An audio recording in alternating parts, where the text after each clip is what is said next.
communauté également ñi ci am ay interpellation c'est important wala ngeen am ay laaj yoo xam te ne bëgg ngeen te leerul seen bopp te ñu ngi ko wax ci penc mi jëm ci li xew ni jamono ji rawatina ci biir Yewwi mën ngeen bind wax ñu muy Abou muy Mansour muy Cheikh Ousmane ku ngeen ci bëgg a interpeller ci li ñuy waxtaane lii rek te mu ëlëm seen xel ngeen bëgg mu leeral leen bind leen bu ngeen bindee incha allah ci chat bi man dinaa ko mën a jottali sama gaañ yi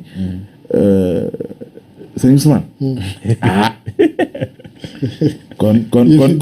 kon xeex bi en réalité kon nekkatul Yewwi Benno Bokk Yaakaar mais d'abord xeex bi biir Yewwi dafa am lu ndaw lu ma waxoon mooy loolu maa ngi ko waxoon septembre 2020 ci plateau Sen TV man leen opposition bii ma gis y a des oppositions dans l'opposition mais dama ci yokkaat ne qui continue de s'opposer waaw y a des de s'opposer d'accord mu ngoog ok bon Yewwi seen biir la kon dafa am plan bon man suñu déggee Mansour man dinaa gën a sori sax seen Mansour maanaam moom ci Yewwi la yam man damay tudd taxawu Dakar le problème c'est taxawu Dakar Barthélémy Dias dafa am ñu ne biir taxawu Dakar ñu jàpp ne danger la ci carrière politique bu Khalifa Sall waaw dañ jàpp ne Barthélémy yoon bi mu nekk nii bu continuer ci ascension bi Khalifa day dem retraite c'est clair donc te ñoom loolu arrangé wu leen benn duñu ay pro Barthélémy soppuñ ko trop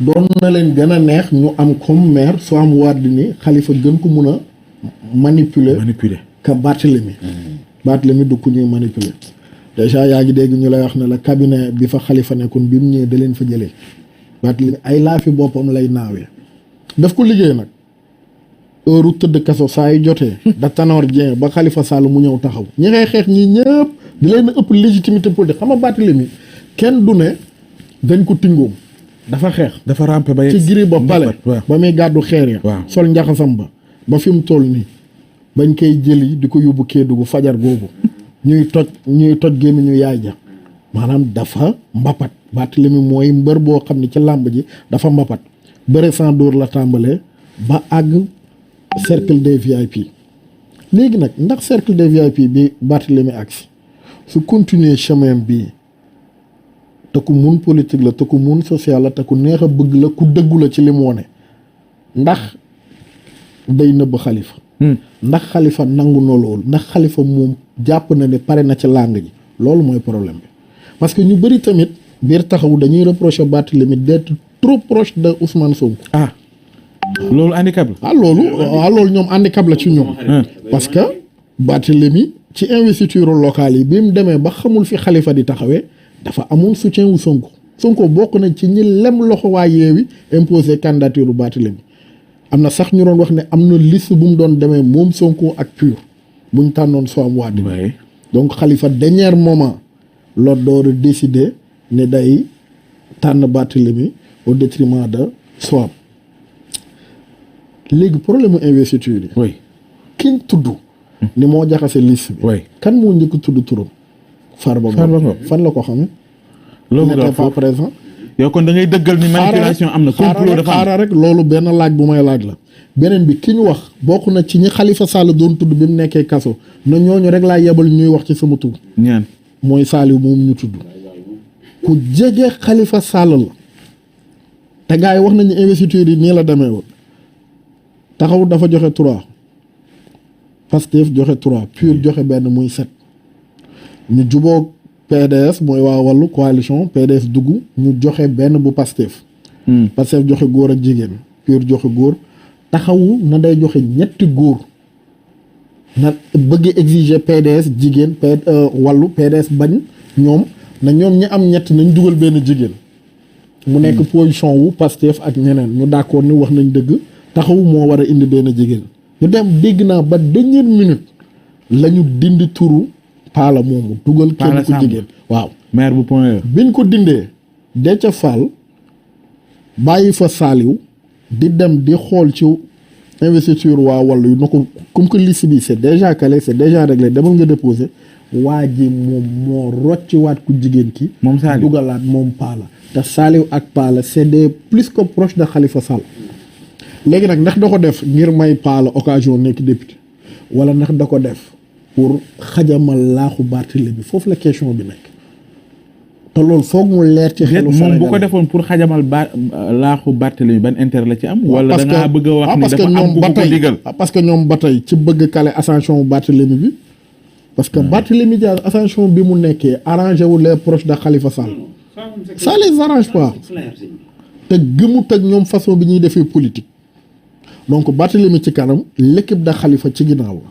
kon mënuñu wax complot kon waroo mën a tudd Barth kii. Ankañ Farba Ngom. Ankañ su fekkee ni seen biir la. non waaw moo tax ma bëgg mu leer. non ñaari parce que gis naa même ci internet yi ñu koy tudd ah. ku mel ni Amidou Diallo ku mel ni Amidou Diallo mu ngi may wax naa ma Farba Ngom a tout dit naan Sonko na def attention ci Barth ak Khalifa Sall. non dañoo bëgg a yeneen interpellation dégg naa ko ci surprise. non parce que coow la indi ci waa Benno loolu dina ci ñëw sama gars yi après xam naa ak ñoom dañu bëgg a kase oui. Dramé gu Sonko ak Barthélemy parce que ça les arrange pas.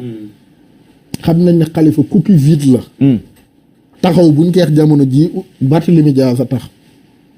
ah te loo ci mën a dégg nag. ñoom Benno bii. Khalifa leen gënal Barth ak Sonko.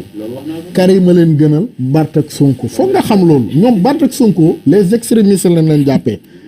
l'aile dure de l'opposition ñi nga xam ne amuñu benn compromis bu ñu paree def ak ñoom.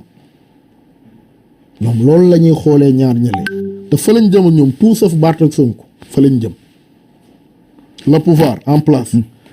ci échéance yi ñu jëm lépp lu ñu mën a def pour caler Barthélemy Diaz ak Sonko danañ ko def. ah oui. waaw te danaa la wax fii benn affaire nga baxoo xel en 2024. Barthélemy Diaz sera le premier bi porté candidature Ousmane Sonko. en 2024. waaw man gëm naan du nekk candidat après 2024 il sera candidat bu Sonko jotut bii moom 2024 ñoom ñaare. mais yow li nga may wax nii mooy un Khalifa. Khalifa dafa bëgg. ci ba touche bi. non Khalifa ci touche bi la jëm xam nga Khalifa. c'est-à-dire que yow da nga may wax benn rapport de force kon bu am ci biir buy baax. ah bien sûr balaa may wax sax ay bennoo kon seen biir la. maintenant oui c'est-à-dire Khalifa foog mu nangu moo tax foofu lay jafee ngeen expliquer ma lan am na ku bëgg a comprendre. kon complot bi ngeen di wax lan la ba ci tudd ay Farba Ngom. waa léegi bu dee Khalifa ba léegi day négocier nag bu dee Khalifa day négocier. Khalifa des questions am nañu ne est-ce que Khalifa. pour nga xam acte bi. il faut t'interroger est-ce que Khalifa nekkul di négocier. moo tax dinaa soxla doon am na Diallo mi nga xam ne xam na leen jaar fa ak ñëw. éclairé ñu. man li ma maa ngi gëm ñëw mooy ci yow Khalifa oui. foog mu nangu ni. Oui. il peut plus être roi mais il peut être faiseur de roi. naturellement. Khalifa. Machiavel loolu la siège bu mag ba foog mu bakku. waaye mën naa toog ca yeneen chaise yi ko wër président assemblée ak yeneen. kon yow da ngeen bëgg ñu comprendre lu tax mu déclaré woon bu yàgg. ca local yi. Candidat ne dina doon candidat en 2024. léegi yow Khalifa. sans Ousmane Sonko et Barthélemy Diaz autour de lui Khalifa benn lii en paille la boo ko ba ma xëy day daanu dëgërut tànk ya dara nekkatu fa Khalifa ay datam da ko paase léegi nag moom gëmul ne da ko paase mi ngi gis porox ndollu ci avancé bi yeewi askan bi di avancé di conquérir suffrage yu sénégalais yi nit ñi di ko gëm mu jàpp ne il peut se refaire une beauté alors que mënut ne yeewi tànk gi mu jëm nee kanam ñaari candidat rek lañ mun a porter Sonko Barthélemy Khalifa nag dafa bëgg a imposer waat boppam il peut être un beau cerveau. léegi nag Khalifa teel a nangu day dimbali nit mooy. na nangu ni moom il peut plus être président na gunge ñaar ñii duñu séddu mukk di ko baax wala duñ cëru mukk di ko baax léegi nag nangu président assemblée wala nangu président beneen institution gunge ñaar ñi la loolu la nangoo gut te cercle bëgguñu avancement bi Barthélemy Diaz di def en terme d'électorat en terme de notoriété Barthélemy Diaz tey boo doon lim top 5 les politiciens les plus aimés doo ko ci génne yegg na foofu. ah oui Barthélemy Diaz kon li Mansour wax ni nañ ko déglu. waxagul jamono ji réalité wax. plus qu'une réalité politique la kon waxagul. il est ingérable. léegi Il va parler. léegi Déthié mi muy wax ni faaw mu non wax man na. Déthié Fall Qu'est-ce qui s'est passé? non Déthié defut dara te waa yeewi xam nañ ni Déthié defut dara ah non xam nañ gars yi Déthié naa rien fait gars yi waxuñu loolu de. Déthié il était de bonne foi bàyyi ki fa ne jàpp ne ñoom la ñu mujjee tënk moom lay déposé kookoo def li ko neex léegi Farba Ngom mi ngay wax ni nu mu ko xamee. loo bëgg a wax léegi nag foofu ñaar la ñuy junj mooy. soit waa ji Saliou moom rocc li si mission ñaar rek peut-être mën a la tax mu def nekkoon. ko soit mission commando wu Khalifa Peut-être. wala mission commando du pouvoir ñaar yi rek a tax Saliou changé liste bi waaye li nga ko layee dëgëru mooy damaa waxtaan ak ñenn ci membre yi ñu ne ma au-delà de 6e parité taxawut loolu wéru ñaar rek a ka xay tax a def mbaquus gu ko pouvoir di mu changé liste bi yàqal leen. wa ilaa mu def ko ci ndigalu ki ñu wax ne mooy son plus grand allié politique muy Khalifa. changé wul liste yi lu ci ñaari intérêt ñi Khalifa wala le camp du pouvoir léegi nag l'avenir danañu édifier. parce que yéen danañ wax. waaw wax bu jotee danañ wax. parce que yaa ngi dégg fronde yii. te xam nga ñii def fronde bi tamit. ku ci ne am na loo leen mun a reproche. ah oui ah oui Cheikh Bamba Dièye. Cheikh Bamba Dièye dañuy wax ne. dafa xaaral rek. dañuy wax ne dafa geddoon Yewwi Askan. Cheikh Bamba ba mu gëjee ñëw conférence des leaders kenn xamul kañ la. ci weeru koor gi la toogaat ci plateau tuddaat Yewwi Askan. lan moo tax mu gedd ko. ci investiture yi bi mu gisul boppam dafa toog. baatoo campagne waaw jàppalewul benn candidat Yewwi.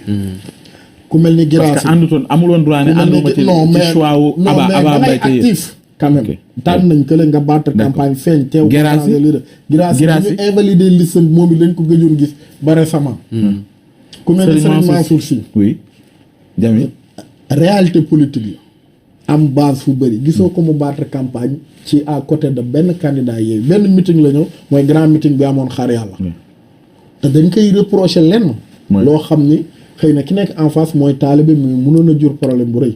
dafa ñëw yëmbal woote na nañ jàppale Amadou Hott na maa ngi wax sympathisants yi taalibe ak daara ji vidéo bàyyi daal na ñu jàppale la alors que kooku mi nga am en face benn candidat wu Yewwi Askan ku bokk ci les signataires muy Bara Gaye loolu ça créé woon na problème Bara Gaye moo am doxalinu taalibe na man bugguma commenter ay jëfam sama sëriñ la du ma commenter ay jëfam mais bu Bara Gaye kon daal da nga bëgg wax ni ñoom seen position yi ñu amee reproché c'est des membres yoo xam ne ils sont pas trop actifs biir Yewwi mais est-ce que loolu yëpp tamit war na mën a xaaral rek loolu benn la ñaareel bi c'est des leaders mais nañ dem liste départementale diriger ko loolu dinañ ci ñëw loolu dinañu permettre ñu mën a dugg ci tension bi ci yeneen yi parce que am na internautes yi nga xam te ne vraiment ñu ngi demander ci question yu bëri ku mel ni Jerry Sow moom mu ngi ñëw ci surplus bi dinañ ci ñëw également ci parrainage parce que ñu ngi koy tudd ci biir di wax ne boo moytu sax le camp d'en face mooy coalition Benno Bokk Yaakaar boo moytu duñ jëm ci élection loolu aussi dinañ ci ànd ak suñu gars yi ak parrainage bi xam naa ku mel ni Bougane Gueye Dany abu dinaa ci bëgg dégg mais d'abord ci li gars yi wax ak lecture bi ñu def ci li nekk ci Yewwi du d'abord Yewwi face à Benno wala leneen mais c'est Yewwi face à Yewwi suñ ko mënee waxee yooyu diggante Barth ak Khalifa muy ñoo xamaa surtout Khalifa Ababacar Sall mën ngaa gëm di Mansour wax ni plan la bu muy waajal anti Barth parce que Barth dafa commencé gêner ndax mu ngi ci grand yi comme ni ñu ko waxee bëtam sori na li may njëkk a yegg si ça me concerne et ça m'engage oui que ñu bàyyi Farba Ngom waaw day politique ñu bàyyi le ministre de l'intérieur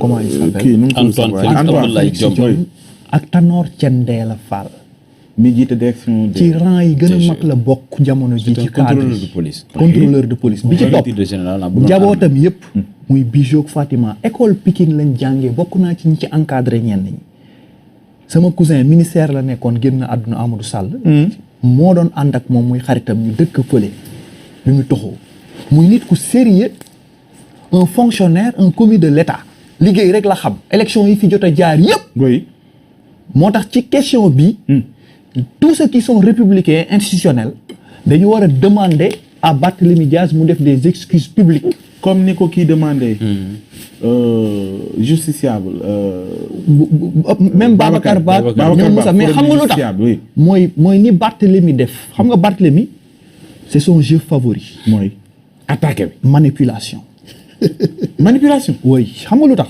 c'est quelque chose qui lui est toujours favorable et que il a toujours eu ce plan et cet orgueil gis nga li ma wax gis nga nit day lucide parce que gis nga am na yuy xew nga koy def bu yàggee loolu moo lay rey mooy gis nga Barthélémy bi muy foowee tiire dafa tiire mu dal fenn xam nga yooyu yëpp maa ngi taxaw kenn toogul fii fekkee ko maa ngi ko fekkee parce que bi ñuy jàpp Malick Nawel Seck ci bi mu yóbbee sa lettre là demander que ni mu vivre coûte cher xaw ma mourir nangam conseil constitutionnel man ak Thierno Bocoum ñoo jël initiative ne bu ñu atteindre Malick Nawel dañu ñu laal jeune Sénégal yëpp ñun ñooy c'est la première fois beneen parti politique dugg maison du parti di réunion Mbodj Diouf présider ko Barthélémy dab ñu ci réunion bi bi Barthélémy ñëwee il n'était pas pour ñu jàppale Malick Noël Seck. on est en 2011. oui xam nga moo tax ñi xam dañu xamul parce que 2017 maa ngi manko 2019 maa ngi ci candidature 2019 bi.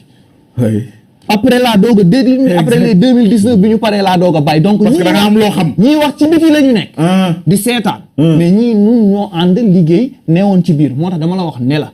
Barthélémy gëmul Ousmane Sonko gëmul Khalifa Sall Barthélémy boppam la gëm. c'est très clair Barthélémy Diaz Tanor Dieng la. Barthélémy n'est pas membre fondateur de Taxawu Bamba Fall la ko créé ba Sénégalais yi wax dañuy xamul li ñuy wax. Barthélémy est venu Benno Siggil Sénégal Tanor dafa def ci bëgg-bëggu boppam ak ci xeex ak ci organiser nu ñu def ba tëbal soam ak nu ñu ko defanteeg Malick Gakou ba Malick Gakou jël conseil régional ñu xeex dem 3e tour looloo ko def maire mooy séddoo Benno Siggil Sénégal.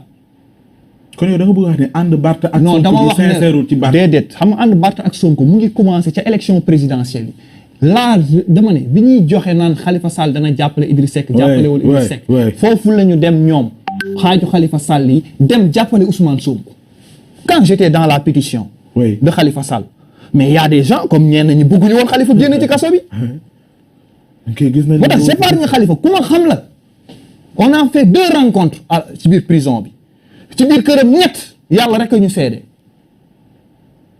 yaa ngi moom rek man moom kopp dong parce que jabaram Babacar Touré mi génn àdduna ñooñu laa xam ni mën nañu seede am na nag yoo xam ni kilifa laa am na yenn retenue mais li ma mën a xam mooy bi Khalifa génnee njabootam commencé di ko attaqué parce que bi ñu nekkee ci digg pétition bi Barthélémy Dias dafa génn attaqué Malick Gakou ne la c'est le dealer de l'opposition parce que boobu Barthélémy ne voulait pas qu'on renvoie les élections parce que seen accord de principe ak Ousmane Sonko dinañ la jàppale ci élection présidentielle yi bu ñu paree ci élection présidentielle yi dinañu ñëwaat local yi bu ñu yegsee gëm-gëmu doon maire Dakar bi lu mu gëmoon la moom Barth wala liggéeyam la lu mu mës a gëm parce que loolu ci accord de principe yooyu la jàllee la démarré bi ñu nekkee fa may def pétition Khalifa Sall boobu Khalifa Sall dans les délais il pensait que duñu renvoyer les élections locales boobu Barthélémy moo génn accuser tous les leaders maa dem ba prison def sorti nañ ko seet Walf daan ne yow Barthélémy moomu di accuser leaders yooyu respecté woon leaders yi dem fekk Khalifa ci kaso bi